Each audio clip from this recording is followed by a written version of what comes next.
مفلسی حصے لطافت کو مٹا دیتی ہے، بشر کو بشر کی اوقات بھلا دیتی ہے۔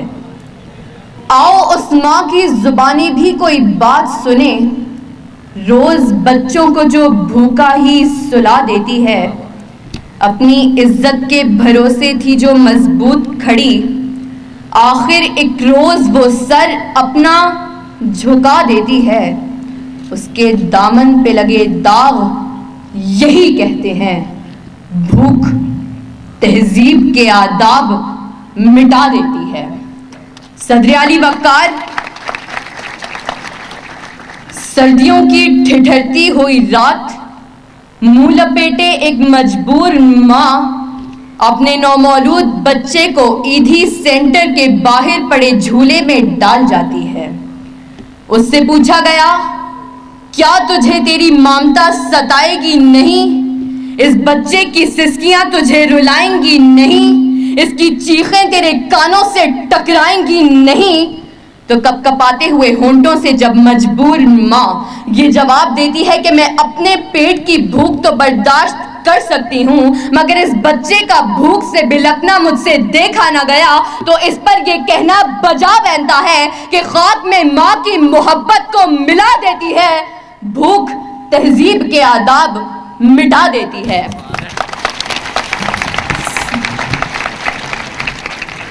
صدر علی وقار آج اس معزز اور باوقار ایوان میں قائد ایوان نے جو قرارداد پیش کی کہ ہم معاشی نہیں اخلاقی بدحالی کا شکار ہیں، میں اس کی بھرپور مخالفت کرتی ہوں، کیونکہ جس اخلاقی بدحالی کا رونا وہ رو کر گئے، وہ اخلاقیات تو خود معاشیات کی محتاج ہیں۔ قریب ہے کہ مفلسی تمہیں کفر تک لے جائے، اخلاقیات معاشیات کی محتاج ہیں۔ آئیے دلائل سے بات کرتے ہیں۔ روٹی کے چند ٹکڑوں اور قابل گزارا دودھ کی قلت سے تھر پارکر میں دم توڑنے والے مجبور بچوں کا اصل مسئلہ اخلاقیات نہیں معاشیات ہے۔ اسی شہر لاہور میں غربت سے تنگ آ کر بشرا نامی خاتون اپنے 2 معصوم بچوں کے ساتھ چلتی ہوئی ٹرین سے ٹکرا جائے تو اس کا اصل مسئلہ اخلاقیات نہیں معاشیات ہے۔ زرد چہرہ، آنکھیں اندر کو دھسی ہوئی اور بڑھاپے کی وجہ سے پورے جسم پر جھریاں لیے، نشتر اسپتال ملتان کے باہر فقط 2 کلو آٹے کے عوض خون بیچنے والے بوڑھے کا اصل مسئلہ اخلاقیات نہیں معاشیات ہے۔ چہرہ بتا رہا تھا کہ مارا ہے بھوک نے، اور لوگ کہہ رہے تھے کہ کچھ کھا کے مر گیا۔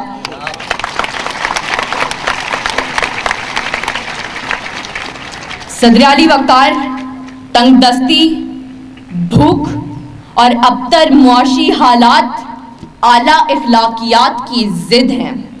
پہلے آپ تو تب ہوتا ہے کہ جب پیٹ کی بھوک اور غم روزگار نہ ہو۔ 2 جمع 2 4 روٹیوں کی بجائے 2 جمع 2 4 تو تب ہوتے ہیں کہ جب پیٹ کی بھوک اور غم روزگار نہ ہو۔ بیٹی کا 4 دیواری میں رہنا، خاندان کی عزت پر کٹ مرنا، یہ سب تو تب ہوتا ہے کہ جب پیٹ کی بھوک اور غم روزگار نہ ہو۔ چاند روٹی کی بجائے چاند میں چرخہ کاٹتی بڑھیا تو تب دکھائی دیتی ہے کہ جب پیٹ کی بھوک اور غم روزگار نہ ہو۔ فاقوں نے تصویر بنا دی آنکھوں میں، گول جو بھی چیز ہو روٹی لگتی ہے۔ اور تو اور عبادت اور ریاضت بھی تب ہوتی ہے کہ جب پیٹ کی بھوک اور غم روزگار نہ ہو۔ کون عاشق خدا کی ذات کا ہے، سارا چکر معاشیات کا ہے۔ صدر علی وقار آئیے زمینی حقائق کا جائزہ لیجئے۔ آج کشمیر میں مسلمانوں کو اپنے گھروں میں بند ہوئے 115 دن گزر گئے۔ ہم نے اخلاقیات کا مظاہرہ کرتے ہوئے اقوام متحدہ میں قراردادیں پیش کی تو اسلامی ممالک نے پاکستان کی حمایت کے بجائے ہندوستان کی حمایت کی۔ تو کیا اس کی اصل وجہ یہ ہے کہ ہم اخلاقی پستی کا شکار ہیں؟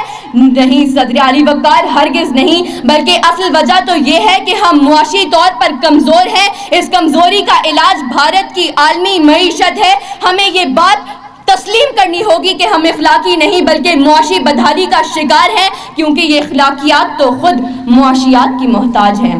صدر علی وقار، میرے ان تمام دلائل کے باوجود اگر اب بھی کوئی یہ یقین رکھتا ہے اور باضد ہے کہ ہم معاشی نہیں بلکہ اخلاقی بدحالی کا شکار ہیں، تو اس سے بس ایک ہی سوال کرتے ہوئے میں اجازت چاہوں گی کہ وہ جس کا ایک ہی بچہ ہو بھوکا 8 پہروں سے، بتاؤ اہل دانش تم وہ گندم لے کہ تختی لے۔ شکریہ۔